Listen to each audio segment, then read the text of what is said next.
There's a calm surrender to the rush of day when the heat of the rolling. I really think that we've just been able to encapsulate the amount of difference in not only in my voice but in the kind of person I've become. Imagine walking on stage with a voice so powerful it freezes the entire room, and still losing to a dancing dog. That's exactly what happened to Jonathan Antoine. A quiet, bullied teen stepped onto Britain's Got Talent and sang like someone twice his age, leaving the judges stunned and the internet obsessed overnight. Millions called him a once-in-a-generation talent. Victory felt certain, but the trophy slipped away to a novelty act. Then, just as fast as he rose, he faded from the spotlight. Behind the viral fame was a deeper story: rejection, self-doubt, painful change, and a diagnosis that reshaped his life. This isn't just about losing a talent show.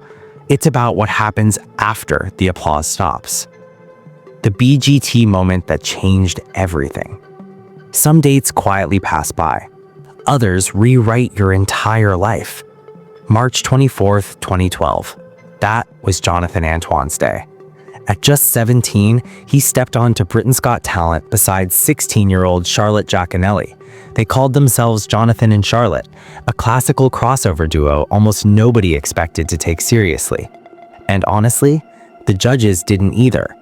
Simon Cowell looked at Jonathan, shy, nervous, overweight, dressed like any regular teenager, and his face said it all. Then came the comment, sharp and dismissive, just when you thought it couldn't get any worse. The room felt colder instantly. You could almost feel the doubt hanging in the air. Here stood a boy who had already dealt with years of bullying, now about to be judged by millions on national TV. Then he started to sing. The first note of the prayer floated out, and everything changed. The chatter stopped. The audience froze. Simon's expression dropped. Within seconds, the entire theater was silent. Jonathan's voice didn't just sound good. It sounded unreal, rich, powerful, emotional, like it belonged to someone with decades of experience, not a teenager. By the first verse, people were already clapping. By the end, the crowd exploded. Simon Cowell, the same man who had doubted him moments earlier, compared him to Luciano Pavarotti. Yes, that Pavarotti. From bullied kid to world-class tenor in under 4 minutes. The audition went viral overnight. Millions of views, headlines everywhere. Suddenly, Jonathan wasn't invisible anymore. But then came a twist nobody expected. Right there on national television, Simon suggested Jonathan might be better off going solo without Charlotte. Imagine hearing that about your partner live in front of the world. Still, they stayed together. They powered through the semifinals with Caruso. They returned to the finals with The Prayer, standing ovation after standing ovation. Everyone thought they had already won. But they didn't. They came second to a dancing dog. Yes, a dancing dog. It sounded ridiculous, it felt unfair, and Jonathan later admitted his stomach dropped in that moment. But sometimes losing is just life setting you up for something bigger. And that's exactly what happened next. The £1 million surprise. Here's something people don't tell you about Britain's Got Talent. Second place can sometimes win harder than first. The very next day, Simon Cowell picked up the phone. By May 13th, 2012, Jonathan and Charlotte had signed a £1 million record deal with Psycho. No trophy, but £1 million. Not bad for second place. Their debut album, Together, dropped a few months later and flew straight into the charts. Top 5 in the UK, massive sales, fans everywhere. That performance of The Prayer became their signature. Critics couldn't stop talking about Jonathan's voice, smooth, warm, almost creamy, the kind of sound you don't hear twice in a lifetime. Suddenly, life turned into a blur. TV specials, documentaries, tours across France and Italy, crowds screaming their names. Even Simon apologized on camera for doubting them. It felt like a fairy tale. But fairy tales don't show you what happens backstage, because behind the smiles, cracks were forming. Their second album, Perhaps Love, showed hints of change. More solo songs, different styles, different directions. Jonathan leans deeper into opera. Charlotte loved musical theater. Neither dream was wrong. They just didn't match anymore. And when you're young, famous, and under constant pressure, small differences grow fast. Then came the announcement nobody wanted to hear. The split that broke hearts. February 2nd, 2014. One short statement. One painful truth. Jonathan and Charlotte were going their separate ways. Just like that, the duo millions had fallen in love with was over. The partnership that started with doubt, rose with magic, and felt unstoppable had quietly reached its end. But maybe that's the thing about life-changing moments. They don't always come when you win. Sometimes they come when everything falls apart. Because sometimes the end of a chapter is really the start of your true story. And for Jonathan and Antoine, this was only the beginning. After selling over 250,000 albums, after becoming familiar faces in homes around the world, after building a loyal fan base who proudly called themselves the Fantones, they stopped. Just like that, it was over. At the peak of their success, Jonathan and Charlotte chose separate roads. Both had been offered solo record deals from Sony Classical. Instead of growing together, they decided to grow apart. Their official statement sounded cheerful. They called it an exciting journey. They said coming second on Britain's Got Talent and selling hundreds of thousands of albums felt unreal. They described the solo deals as a dream come true. But the public didn't buy the smile. The media smelled drama. Headlines hinted that Charlotte had dumped Jonathan. Fans were crushed. The duo that once felt inseparable suddenly looked broken. For many people, it felt like watching a favorite story end mid-chapter. Years later, Jonathan finally explained what really happened. He spoke gently, without bitterness. Charlotte, he said, helped him find his confidence. She gave him the courage to even step on the BGT stage. Together, they created something special. But deep down, neither of them saw themselves as lifelong duet singers. They both loved performing alone. Going solo wasn't betrayal, it was growth. There's only so far a classical crossover duo can go before repeating itself. Eventually, Jonathan felt ready. Ready to stand alone. Ready to trust his own voice. In a way, Simon Cowell had predicted it all along. Jonathan wasn't meant to share the spotlight forever. He was built for center stage. But knowing something is right doesn't make it easy. After the split, they barely spoke. During a 2017 interview, Jonathan admitted they'd lost touch. Not because of anger, just life. The music industry moves fast. Everyone's chasing the next gig, the next flight, the next deadline. Friendships sometimes fall through the cracks. Charlotte once said ending the partnership wouldn't end their bond. Sadly, it did. Two best friends who had shared dreams since 2006 slowly became strangers. Rumors didn't help either. Fans had always sensed chemistry between them. On stage, their connection felt real, almost romantic. Speculation spread for years. But both were clear, they were never a couple. No secret love story, no hidden heartbreak. Just friends, just music. She even called him her brother. Still, people wondered, could Jonathan really survive alone? Was his voice strong enough without Charlotte beside him? To answer that, you have to go back, way back, to where it all began. Because Jonathan's story didn't start with applause. It started with pain. Long before the standing ovations and record deals, Jonathan Antoine was just a quiet kid trying to make it through the day. Born January 13, 1995 in Essex, he grew up in a normal family. But school wasn't kind to him, not even close. The bullying began when he was just 4. 4. While other kids were learning their ABCs, he was learning how to survive cruelty. The teasing never stopped. His weight, his looks, his shyness, everything became a target. Day after day, the words chipped away at his confidence. So he turned inward. Food became comfort, music became escape, and music became everything. Then something changed. At 11 years old, Jonathan met singing coach Jenny Ewington at West Hotch High School. She saw what nobody else noticed. Not the bullied kid, not the awkward teenager. She saw talent, raw, powerful, rare. She nurtured it carefully, teaching him songs like Where Is Love and Panis Angelicus. And when he sang, something magical happened.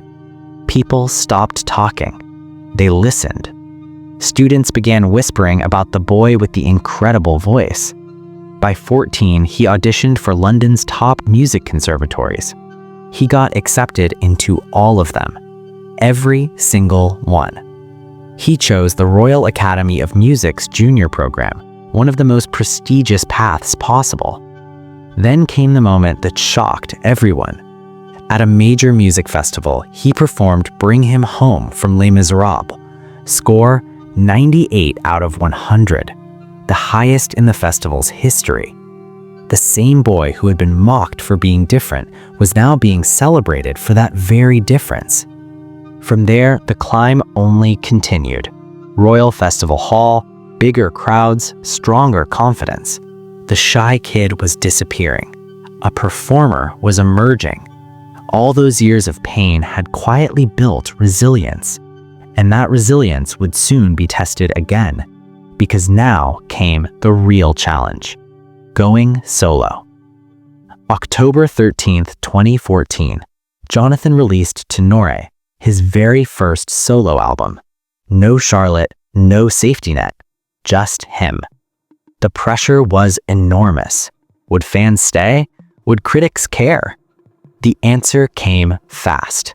#1 on the classical artist chart, the youngest tenor ever to do it. Top 15 on the UK pop charts too. Reviews called him a miraculous talent. And then, as if that wasn't enough, Placido Domingo personally invited him to perform at the iTunes Festival. Yes, that Placido Domingo, one of the 3 tenors. When a legend invites you on stage, you know you're doing something right. Jonathan toured America, performed at major events, built fans across the world. He wasn't surviving alone, he was thriving. His second album, Believe, followed in 2016, blending classical operas with modern songs like Hallelujah. It showed a softer, deeper side of him. It even carried inspiration from someone special he'd met online, a woman he called the light of my life.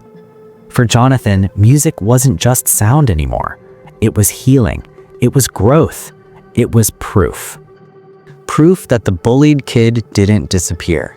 He transformed. From a scared child hiding in the background to a voice powerful enough to fill concert halls. And maybe that's the real story. Not about a duo ending, not about rumors, not about headlines, but about a boy who almost lost himself and found his strength in a single note.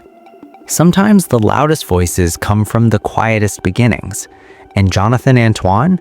He didn't just learn to sing, he learned to stand alone. Then everything changed in 2020.